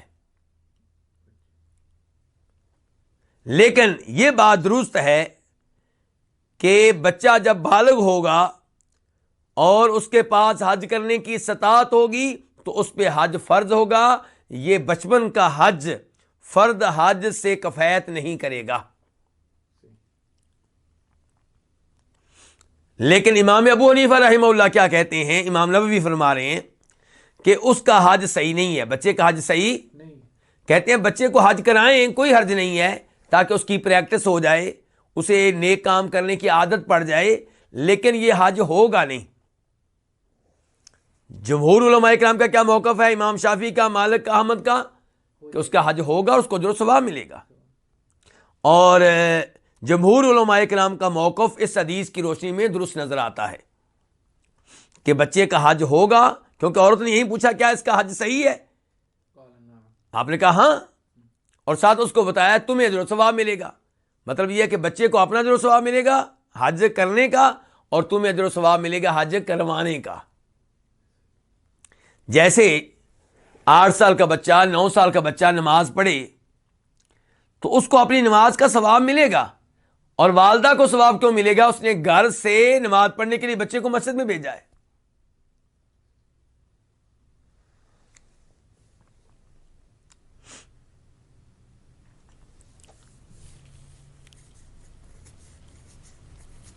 اسی لیے ملا علی القاری، ان کا فقہ حنفی سے تعلق ہے، یہ اس حدیث کی شرح میں لکھتے ہیں ولا کی اجر، کہ نبی علیہ السلام اس عورت سے کہہ رہے ہیں کہ تمہیں اجر ملے گا، یعنی کہ تمہیں اس چیز کا اجر ملے گا کہ تم سبب بنی ہو. تم کیا بنی ہو؟ سبب بنی ہو. اس کے بعد باب نمبر 40، باب الحج عن العاجز والمیت. اس آدمی کی طرف سے حج کرنا جو حج کرنے سے عاجز ہو، جو حج کرنے سے عاجز ہو. عاجز کے لفظ سے کیا پتہ چل رہا ہے؟ عاجز کس لحاظ سے ہو؟ مالی لحاظ سے نہیں، جسمانی لحاظ سے. تو حج کرنا اس آدمی کی طرف سے جو جسمانی لحاظ سے حج کرنے سے عاجز ہو، والمیت، اور حج کرنا کس کی طرف سے؟ میت کی طرف سے. حدیث نمبر 835 قاف. اس حدیث کے بیان کرنے پہ اتفاق ہے کس کا؟ امام بخاری کا اور امام مسلم کا. عن عبداللہ ابن عباس رضی اللہ عنہما، روایت ہے جناب عبداللہ ابن عباس سے، قال، وہ کہتے ہیں، کان الفضل ردیف رسول اللہ صلی اللہ علیہ وسلم، کہ فضل جو تھے وہ نبی علیہ الصلوۃ والسلام کے پیچھے بیٹھے ہوئے تھے. کس پہ؟ سواری پہ. اور یہ بات ہو رہی ہے کب کی؟ حج کی. کب کی بات ہو رہی ہے؟ حج کی. تو فضل کون ہے؟ عبداللہ بن عباس کے کیا لگتے ہیں؟ ان کے بھائی. عبداللہ بن عباس، فضل بن عباس، یہ بھائی ہیں. تو عبداللہ بن عباس کہتے ہیں کہ فضل جو ہے میرے بھائی، وہ نبی علیہ الصلوۃ والسلام کے پیچھے بیٹھے ہوئے تھے. فجاءت امرأۃ من خثعم، تو خثعم قبیلے کی ایک عورت آئی. فجعل الفضل ينظر الیہا وتنظر الیہ، تو فضل اس عورت کی طرف دیکھنے لگے اور وہ عورت فضل کی طرف دیکھنے لگی. اور یہ پہلے ہم وہ حدیث پڑھ چکے ہیں جس میں یہ بتایا گیا کہ فضل بن عباس بہت خوبصورت تھے، بہت خوش شکل تھے، اور ان کے بال بھی بڑے پیارے تھے. تو فضل بن عباس اس عورت کی طرف دیکھنے لگے اور وہ فضل بن عباس کی طرف دیکھنے لگی. وجعل النبی صلی اللہ علیہ وسلم یصرف وجہ الفضل الی الشق الآخر، اور نبی علیہ الصلوۃ والسلام فضل بن عباس کے چہرے کو دوسری جانب پھیرنے لگے. مثال کے طور پہ فضل بن عباس ادھر دیکھنے عورت کو، تو اللہ کے رسول نے چہرے پہ ہاتھ رکھا تاکہ ان کا منہ ادھر ہو جائے، عورت کو نہ دیکھیں. اور یہ مسئلہ میں نے پہلے بھی گفتگو کی تھی، پھر کر رہا ہوں. اس سے پتہ چلا کہ والد جب دیکھے، گھر کا سربراہ جب دیکھے، رشتہ داروں میں سے جو بڑا ہے جب وہ دیکھے کہ ہمارے بچے، ہمارے نوجوان وہ کام کر رہے ہیں جو شریعت کے خلاف ہے، تو اس سے ان کو روکیں، زبان کے لحاظ سے بھی، عملی طور پہ بھی. دیکھیں آپ خاموش نہیں رہے کہ فضل جو ہیں وہ دیکھ رہے ہیں اس عورت کو، آپ نے زبان سے بڑھ کر ہاتھ سے روکا ہے، ان کا چہرہ دوسری طرف کر دیا ہے، اور سب کے سامنے ایسا کیا ہے. تو کیا آج جب ہمارے بچے موبائل پہ فلمیں دیکھیں، گندی ویڈیوز دیکھیں، عورتوں کی تصویریں دیکھیں اور میوزک سنیں، موسیقی سنیں، تو کیا ہمارا فرض نہیں بنتا کہ ہم ان کو روکیں؟ کیا ہمارا فرض نہیں بنتا کہ ایسے بچے سے ہم موبائل واپس لیں؟ کیا ہمارا فرض نہیں بنتا کہ ایسے بچے سے ہم نیٹ کی سہولت واپس لیں؟ تو والدین کو اس معاملے میں اپنا کردار ادا کرنا چاہیے. فقالت، تو اس عورت نے کہا، وہی عورت جو آئی ہے اور جس کو فضل بن عباس دیکھ رہے تھے، اس عورت نے کہا، یا رسول اللہ، اے اللہ کے رسول، ان فریضۃ اللہ علی عبادی فی الحج ادرکت ابی شیخا کبیرا، کہ بے شک اللہ کے اپنے بندوں پہ حج کے بارے میں فریضے نے، یعنی کہ حج کے معاملے میں جو اللہ کی طرف سے فریضہ ہے، اور یہ فرض کن پہ ہے؟ اللہ کے بندوں پہ. بے شک اللہ کا فریضہ جو اللہ کے بندوں پہ ہے حج کے معاملے میں، ادرکت ابی، اس نے میرے باپ کو اس حال میں پایا ہے کہ میرا باپ بوڑھا ہے، بڑی عمر کا ہے. یعنی کہ یا تو باپ مسلمان ہوا ہی ابھی ہے اور بوڑھا ہے بہت زیادہ، سواری پہ بیٹھ نہیں سکتا، حج خود نہیں کر سکتا. لا یثبت علی الراحلہ، وہ سواری پہ بیٹھ نہیں سکتا، سواری پہ بیٹھے گا تو گر جائے گا. افاحج عنہ، کیا میں اس کی طرف سے حج کر سکتی ہوں؟ قال نعم، آپ نے کہا ہاں. وذالک فی حجۃ الوداع، عبداللہ بن عباس کہتے ہیں یہ واقعہ کب ہوا ہے؟ حجۃ الوداع میں ہوا ہے. آپ نے جو حج کیا تھا جس کو الوداعی حج کہتے ہیں اس کا یہ واقعہ ہے. اچھا جی، اب اس واقعے سے کیا پتا چلا کہ اگر کوئی ایسا آدمی ہے جس پہ مالی لحاظ سے حج کیا ہو چکا ہے؟ فرض ہو چکا ہے، لیکن جسمانی لحاظ سے وہ حج کرنے کی طاقت نہ آج رکھتا ہے نہ آئندہ ایسی کوئی امید ہے، تو پھر وہ کسی اور کی ڈیوٹی لگائے جو اس کی طرف سے حج کرے، اس فرض کو ادا کرے، کسی اور کو بھیجے، اپنے بیٹے کو، اپنے بھائی کو، اپنے کسی رشتہ دار کو، کسی دوست کو، کسی عالم دین کو، کسی دین کے طالب علم کو. عالم دین کو بھیجنا اس لیے مناسب ہوگا کہ عالم دین حج کا طریقہ جانتا ہے، وہ اچھے طریقے سے کرے گا.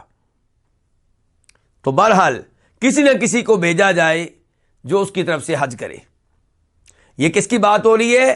جس کے اوپر مالی لحاظ سے حج فرض ہے لیکن جسم خود حج کرنے کی استطاعت نہیں دیتا، بہت بوڑھا ہے، سواری پہ بیٹھ نہیں سکتا، یا لنگڑا ہے، خود سفر نہیں کر سکتا، کوئی ایسی بیماری ہے خود سفر نہیں کر سکتا، اور یہ مسئلہ ہمیشہ ہمیشہ کے لیے ہے. تو ایسا شخص جو ہے وہ کسی اور کو بھیجے گا حج کے لیے.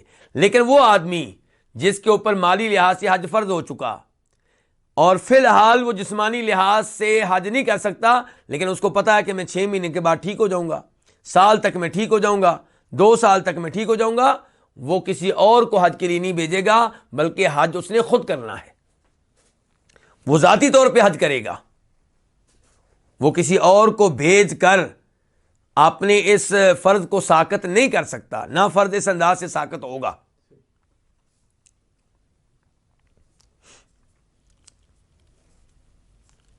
اور اس حدیث سے پتہ چلا کہ عورت مرد کی طرف سے حج کر سکتی ہے. کوئی یہ نہ کہے کہ عورت مرد کی طرف سے نہیں کر سکتی، عورت مرد کی طرف سے حج کر سکتی ہے. اب یہاں پہ ایک اور مسئلہ ہے، وہ کیا جی؟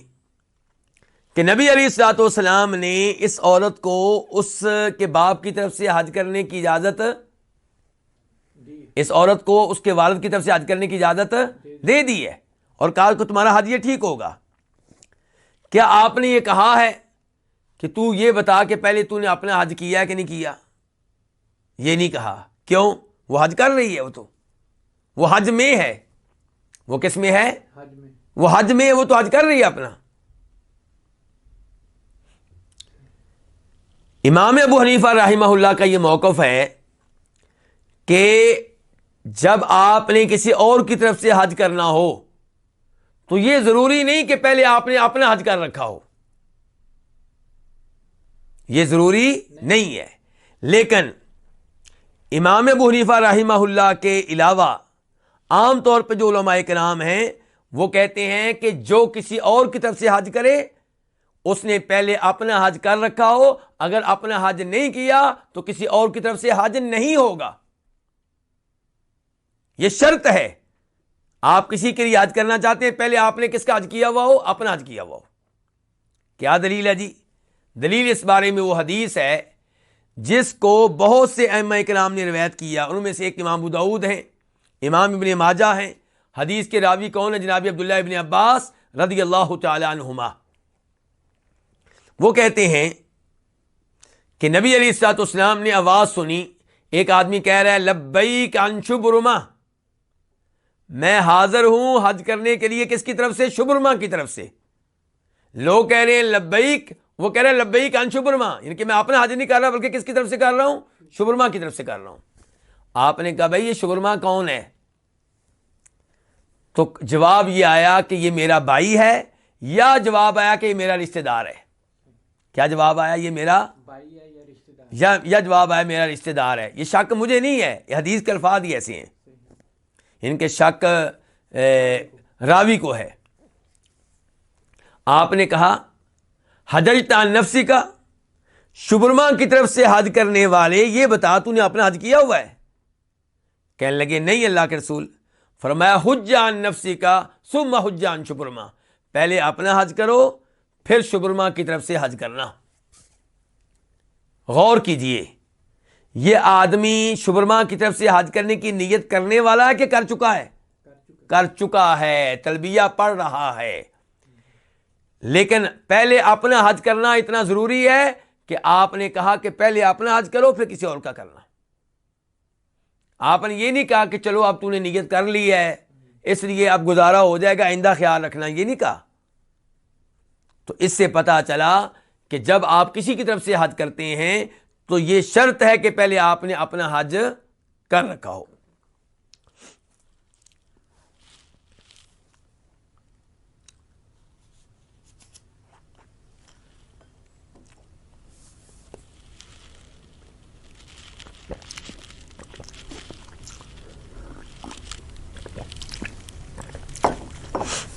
اس کے بعد حدیث نمبر 836 836. اس حدیث کو بیان کرنے والے، روایت کرنے والے امام کون ہیں؟ امام بخاری.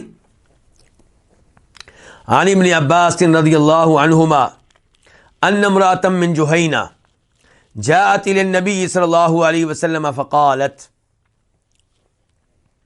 معذرت کے ساتھ میں تھوڑا سا پیچھے جاؤں گا، ایک اور حدیث آپ کے سامنے رکھنا تھی، بھول گیا ہوں. کیونکہ جو حدیث ابھی ہم نے پڑھی ہے اس میں کیا تھا کہ عورت نے حج کرنا ہے کس کی طرف سے؟ اپنے والد کی طرف سے. اب رہ گیا مسئلہ عمرے کا. حالانکہ عام طور پہ حج عمرے کے احکام ایک جیسے ہی ہیں. حج کی حدیث مل گئی، سمجھے وہ عمرے کی بھی حدیث ہے، لیکن عمرے کے بارے میں الگ سے ایک حدیث آپ کے سامنے رکھنا چاہ رہا تھا تاکہ یہ بھی لوگوں کا مسئلہ حل ہو جائے. اور اس حدیث کو کئی ائمہ کرام نے اپنی کتب میں درج کیا، ان میں سے ایک امام ابن ماجہ ہیں. اور حدیث کے راوی کون ہے؟ ابو رزین. صحابی کون ہے؟ ابو رزین رضی اللہ تعالیٰ عنہ. نبی علیہ الصلوۃ والسلام سے سوال کیا گیا کہ میرے والد صاحب نہ حج کر سکتے ہیں نہ عمرہ کر سکتے ہیں، ان کے سواری پہ بیٹھ ہی نہیں سکتے. تو آپ نے کہا حج عن ابی کا واتمر، تم اپنے باپ کی طرف سے حج بھی کرو عمرہ بھی کرو. تو کیا پتا چلا کہ وہ آدمی جو جسمانی لحاظ سے حج عمرہ کرنے کی طاقت نہیں رکھتا، اس کی طرف سے کوئی اور حج بھی کر سکتا ہے اور عمرہ بھی کر سکتا ہے. اب آگے بڑھتے ہیں حدیث نمبر 836 کی طرف. عن ابن عباس رضی اللہ عنہما، روایت ہے جناب عبداللہ ابن عباس رضی اللہ تعالیٰ عنہما سے، ان امرأة من جہینہ جاءت الی النبی صلی اللہ علیہ وسلم. جہینہ قبیلے کی ایک عورت نبی علیہ الصلوۃ والسلام کے پاس آئی. فقالت، اس نے کہا، ان امی نذرت ان تحج فلم تحج حتی ماتت. بے شک میری ماں نے حج کی نظر مانی. کس کی نظر مانی؟ ان کے منت مانی کہ میں حج کروں گی. اسے منت مانی تھی. کیا منت مانی تھی؟ حج کروں گی. اور آپ جانتے ہیں کہ منت ماننے سے حج فرض نہ بھی ہو تو فرض ہو جاتا ہے. ان کے پہلے ہو سکتا ہے آپ استطاعت نہ رکھتے ہوں تو آپ پہ حج فرض نہ ہو. اب آپ نے منت مان لی ہے کہ میں حج کروں گا، حج کروں گی، اب آپ پہ فرض ہو گیا. تو میری ماں نے نظر مانی کہ وہ حج کرے گی. فلم تحجا، اس نے حج نہیں کیا حتی ماتت، یہاں تک کہ فوت ہو گئی. افاحج عنہا، کیا میں اس کی طرف سے حج کر سکتی ہوں؟ قال نعم، آپ نے کہا ہاں. حجی عنہا، تم اس کی طرف سے حج کرو. یعنی کہ صرف اجازت نہیں ہے بلکہ آپ نے آرڈر دے دیا. حجی، تم حج کرو، عنہا، اس کی طرف سے، ان کی اپنی والدہ کی طرف سے. پھر اس کے بعد آپ نے مسئلہ مزید واضح کیا. آپ نے کہا ارأیتی لو کان علی امک دین، ارأیتی، مجھے یہ بتاؤ کہ اگر تمہاری ماں پہ کوئی قرض ہو. قرض کس کا؟ کسی انسان کا، کسی مخلوق کا. اگر تمہاری ماں پہ کوئی قرض ہو، اکنت قاضیتہ، کیا تم اسے ادا کرو گی؟ اقض اللہ، اللہ کا قرض ادا کرو. فاللہ احق بالوفاء، اللہ دوسروں کے مقابلے میں اس بات کا زیادہ حقدار ہے کہ اللہ کا قرض ادا کیا جائے. یعنی کہ انسان کا قرض تمہاری ماں نے دینا اور فوت ہو جائے تو تم یہ قرض ادا کرو گی کہ نہیں ادا کرو گی؟ ادا کرو گی۔ تو اللہ کا قرض انسانوں کے مقابلے میں زیادہ اہمیت رکھتا ہے۔ تو اس سے کیا پتا چلا پھر کہ اگر کوئی آدمی فوت ہو گیا، اگر کوئی آدمی فوت ہو گیا اور اس نے حج نہیں کیا، نہیں کیا جبکہ حج اس کے ذمے تھا، فرض تو اب یہ فرض ادا کیا جائے۔ کون ادا کرے گا؟ اس کے وارث، اس کی اولاد، اس کے بیٹے، اس کی بیٹیاں۔ یہاں پہ علماء کرام اس حدیث کی روشنی میں لکھتے ہیں کہ اس حدیث میں دلیل ہے اس بات کی کہ جو فوت ہو جائے اور اس کے ذمے اللہ کا کوئی حق ہو، حج ہو، کفارہ ہو یا کوئی منت ہو، تو اس کے وارثوں پہ واجب ہے کہ اس کی طرف سے وہ فرض ادا کریں۔ اچھا، یہاں پہ یہ سوال ہے کہ اس عورت نے تو منت مانی تھی، کیا میں اپنے والد صاحب کی طرف سے، اللہ میرے والد صاحب کو سلامت رکھے، زندگی دے، وہ حیات ہیں، اور مجھے اور میرے تمام بھائیوں کو ان کے لیے صدقہ جاریہ بنائے، اور آپ جو سن رہے ہیں آپ میں سے بھی جس کے والد صاحب زندہ ہیں، والدین بلکہ زندہ ہیں، ہم میں سے ہر ایک کے والدین کی اللہ حفاظت فرمائے اور انہیں توحید پہ، ایمان پہ قائم و دائم رکھے، انہیں کسی کا محتاج نہ کرے، اور جن کے والدین فوت ہو چکے ہیں اللہ تعالیٰ ان کی قبریں منور فرمائے اور انہیں عذاب قبر، عذاب جہنم سے محفوظ رکھے۔ بیان یہ کرنا چاہتا ہوں کہ مثال کے طور پہ میرے والد صاحب اگر فوت ہو جاتے ہیں اور انہوں نے کوئی منت نہیں مانی ہوئی تھی اور فرض حج بھی کر رکھا ہے، تو کیا میں ان کی طرف سے حج کر سکتا ہوں؟ تو اس سوال کا جواب یہ ہے کہ اس میں انشاءاللہ کوئی حرج نہیں ہے، اس میں کوئی حرج نہیں ہے۔ دلیل کیا ہے؟ دلیل ایک حدیث آپ کے سامنے رکھنا چاہوں گا جس کو امام ابو داؤد اپنی سنن میں لے کر آئے ہیں، اور اس کا ابو داؤد شریف میں نمبر کیا ہے؟ 2883، 2883۔ وہ حدیث کس کی ہے؟ کس صحابی کی ہے؟ عمرو بن عاص رضی اللہ تعالی عنہ۔ وہ کہتے ہیں کہ ہمارے والد صاحب فوت ہوئے تو انہوں نے ہمیں تاکید کی تھی کہ میری طرف سے 100 غلام آزاد کرنا۔ کتنے غلام؟ 100۔ کہتے ہیں کہ میرے بھائی نے اپنے حصے کے 50 آزاد کر دیے، اب میں نے آزاد کرنے تھے، میں نے کہا پہلے میں مسئلہ پوچھ لوں، کس سے؟ نبی کریم صلی اللہ علیہ وسلم سے۔ اس سے کیا پتا چلا؟ اصال ثواب کے لیے پہلے اللہ کے رسول سے پوچھ لینا چاہیے کہ یہ اصال ثواب جائز بھی ہے یا نہیں۔ آج لوگ کہتے ہیں جی آپ اصال ثواب کے طور پہ میت کو قرآن پڑھ کر بخش سکتے ہیں، آپ اس کی طرف سے نفل پڑھ سکتے ہیں، جی آپ اس کی طرف سے طواف کر سکتے ہیں۔ جی ہم کہتے ہیں بھئی یہ چیزیں ثابت نہیں ہیں، ان سے آپ دور رہیں۔ وہ کہتے ہیں جی اس کے لیے دلیل کی ضرورت ہی نہیں ہے، سب کچھ جائز ہے۔ لیکن یہاں پہ دیکھیے عمرو بن عاص نے کیا کہا کہ پہلے میں اللہ کے رسول سے پوچھ لوں، تو آپ کے پاس آئے اور یہ مسئلہ آپ کے سامنے رکھا، تو آپ نے کہا تھا اِنَّهُ لَوْ كَانَ مُسْلِمًا، اگر تمہارا والد کیا ہوتا؟ مسلمان، فَآتَقْتُمْ، تم اس کی طرف سے غلام آزاد کرتے، او تصدقتم عنہ، یا تم اس کی طرف سے کیا کرتے؟ صدقہ خیرات کرتے، او حججتم عنہ، یا تم اس کی طرف سے حج کرتے، تو بلغہ ذالک، تو یہ اس کا ثواب اس تک پہنچتا۔ آپ دیکھیں یہاں پہ یہ نہیں تھا کہ حج فرض ہے، تو اس سے پتا چلا کہ اولاد اپنے والدین کی طرف سے حج کرے، صدقہ خیرات کرے اور ایسا اللہ کی راہ میں خرچ کرے، اور نیت یہ ہو کہ ثواب والدین کو ملے، تو انشاءاللہ ثواب ان کو ملے گا۔ یعنی کہ صدقہ خیرات میں یہ نیت ہو کہ میں ان کی طرف سے صدقہ خیرات کر رہا ہوں، حج میں ان کی طرف سے کر رہا ہوں، تو انشاءاللہ ان کو ثواب ملے گا۔